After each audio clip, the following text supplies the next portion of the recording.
Ғажайып саяхат. Біз, Жанабергеновтер отбасы, соңғы 3 жылда Маңғыстаудың тарихи жерлеріне баруды әдетке айналдырдық.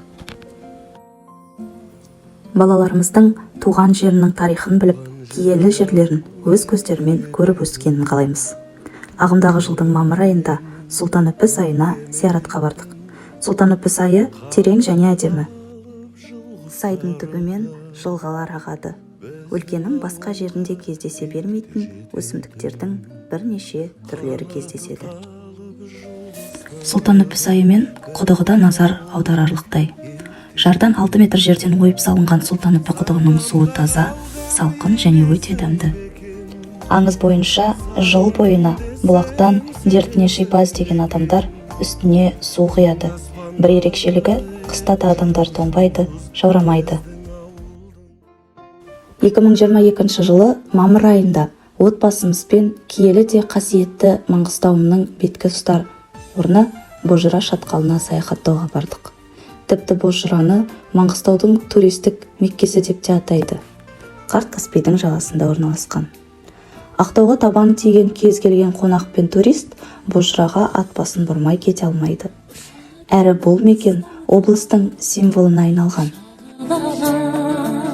Бірер жыл бұрын Бозжыра болашаққа бағдар рухани жаңғыру бағдарламасы аясында Қазақстанның киелі жерлерінің географиясы жобасы бойынша өңірлік маңызы бар қасиетті нысандар тізіміне енген. Жалпы Бозжыра шатқалы туралы айтқанда, оның пайда болу тарихынан аттап өте алмаймыз.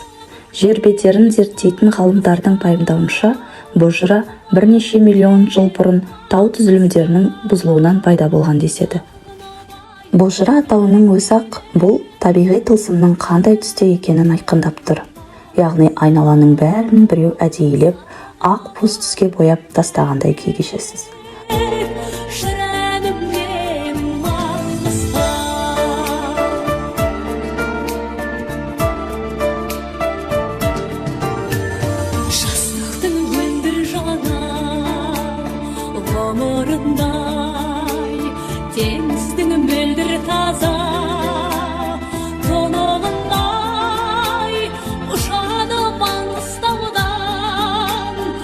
Бозжыраның әйгілі азу деп аталатын өткір ұшты жартастар жұбынан бөлек, бұл маңайдан Батыр тау мен басқа да мұнара таулар, бекініс таулар, киіз үй пішініндегі тауларды да көре аласыз. Бір сәт қиялыңызға ерік берсеңіз, шатқалдап түрлі пішіндегі тауларды да көруіңізге болады. Біз Елек өзеніндеміз. Осылайша биылғы жазғы демалысымызды Ақтөбе қаласына сапармен аяқтадық.